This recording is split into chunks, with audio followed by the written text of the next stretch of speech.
Saadi TV okwekalakasa mu bitundu bya Kampala kuzeemu nate olunaku olwaleero ngenda kusaba subscribing ate olakinge video eno comment section weri aba ko kyotesa oba kiwabula ku video eno bagita Saadi TV mbatumide ko mena bamfollowing naje musinzira bakadama mwe namba ndiza bambimba tumideko yonna je musinzira okumfollowing abo bali kwagala Saadi TV bakadama bwenna comment sinzisa bakadama bambi mumpagira nyo wano ku Saadi TV no ensonga nengere kubasaba musigalenga mumfollowing mujja ko mfuna ebisinga mujja ko mfuna update ezina value nakumba nazo wano ku Saadi TV kinga kusaba subscribing ate olakinge video eno bagambe comment section weri awo bako kyotesa oba kiwabula ate ngenda kusaba video eno jimpeleka like ate sigalenga onfollowing bagita Saadi TV ensonga zo kwekalakasa mu bitundu bya Kampala olunaku olugulu kwabadde okulaba kuba poliisi n'amagye byakulinyemu eggeri ne bannayuganda tebanna bakussa mukono era olunaku olwaleero bakedde kusalako kumpi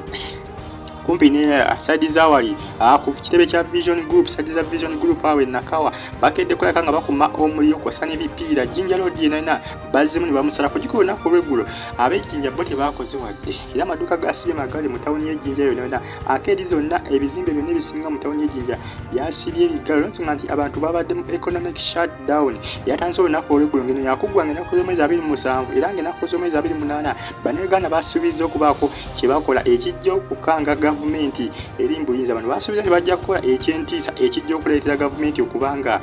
ange kigamba ngejjamu ekiyongobero emmotoka nyingi nnyo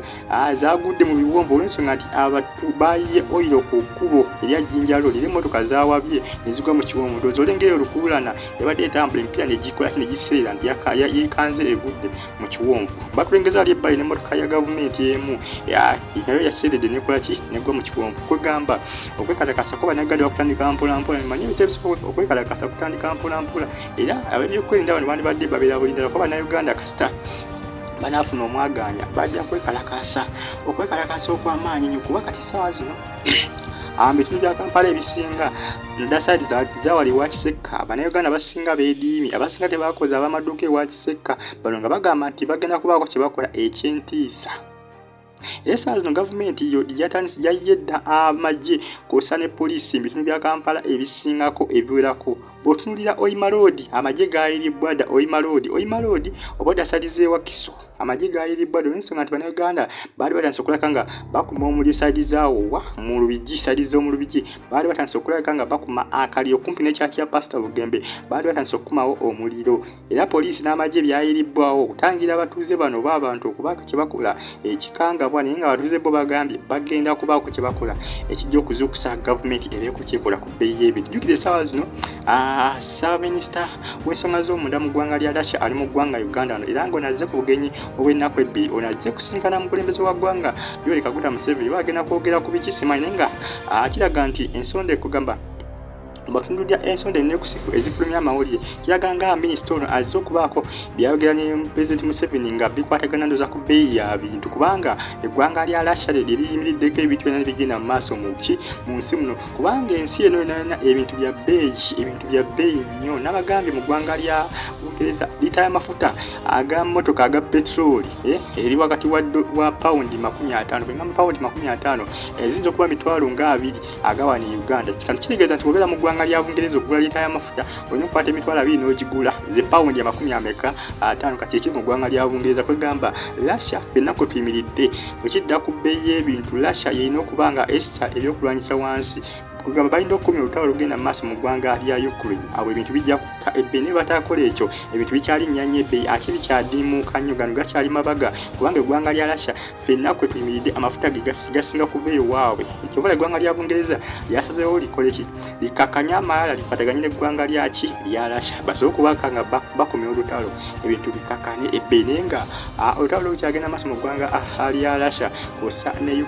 kugamba mu ggwanga lya Ukraine naye nga essaawa zino mu ggwanga Uganda bannayuganda bo bagambye nedda tukoye ogula amafuta bbeeyi tukoye ogula ebintu ebbeeyi buto wa bbeeyi ebikimu kya bbeeyi eŋŋano ya bbeeyi tukoye bigula ebintu bya bbeeyi tukoye tebatandise kwekalakasa bwekalakasa naye nga amagye gagambye temujja kubaako kye mukola kyonna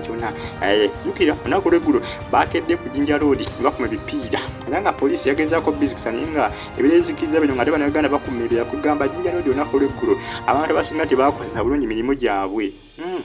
ensonga nti atwalidde babisazeeko oluguudo baluyeko oilo nga bw'oyisaako emmotoka yo eseerera ajjukira oilo emmotoka ng'eyita kalugeze nga ebiseera ebisinga nga bakola oluguudo lwa kolansi emmotoka teziyita kuba buli we ziyitako ziba ziseerera ensonga nti oilo emipiira giba gikola giba gimukwatira giba gimusika kati ensonga lwaki obwedda emmotoka kuziyita kuba ye oilo zibadde ziseerera emmotoka nnyo ziseerera ne zigwa mu biwonvu nga bano balaga nti bano bakoze baganye okujeemera economic shutdown laws baganye okuleka nga bagagondera amateeka aga economic shutdown naye ng'essaawa zino bibi nnyo mu bibuga Kampala waliwo ekiwali zaali emakindi waliwo abavubuka 15 bano bakwatibbwa badde bateekateeka okuleka nga bakuma ebipiira nga babijja sadiza ku luguudo lwa Makindi kiwafu nga balukkiriza eno Makindi muki sadiza Makindi oba mu kizungu oba mu kigagga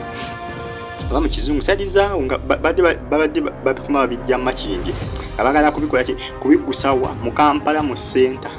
Kampala mu center naye nga babijja Makindi nga bajja babikuma mpolampola jjukira poliisi awamu baali tebaayiribbwayo nga baayiribbwa bwe basubira okuba nga bajja kubawo kwekalakasa baali basinze bayiwanyi wa Kiseka Owino Market kumpi n'Owino Market ng'eyo bangi nnyo batevunyanga mu butundu obwene ebbali Makindi Kawempe Nakulabye Kasubi biki Kawaala biki twatugende nga tebaataddeyo bamagi kati abantu abasinga egyo basinziddwa okulaka nga bakola effujje wali salizaali Kasubi kumpi n'ekyaki ya pasita Yiga Kawaala Kasubi Kawaala waliwo abavubuka bali batandise okukuma ebipiira bano yabadde bagenda kwokya n'emmotoka nno olw'ensonga nti emmotoka eno ebadde ya gavumenti si byangu naye nga okwekalakasa kwandibwawo mu ggwanga Uganda manyi kutandika mpolampola bwekuti ensonga evudde ku ki ensonga evudde ku economy ensonga evudde ku bbeeyi ya nja kuba nengera okuba updates ezinaba zikoze ezinaba ziguddewo ku side ngina kusaba subscribing ate olakinga video comment section weri awo bakokyoteza oba wabula ku video nakusaba ogimpireka like ate bw'oba osanzemu obulango tobubuuka bambi bulango bulabe bw'obulaba oyongera etoffaali ery'amaanyi batumiddeko manya bafollowinga nze musizira bakadama bwe namba tumiddeko mwongere okumfollowinga bakadama batu bambi abagenda okuyiya akasente mu ggwanga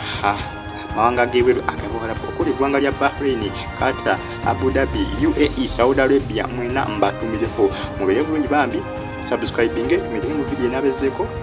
mwera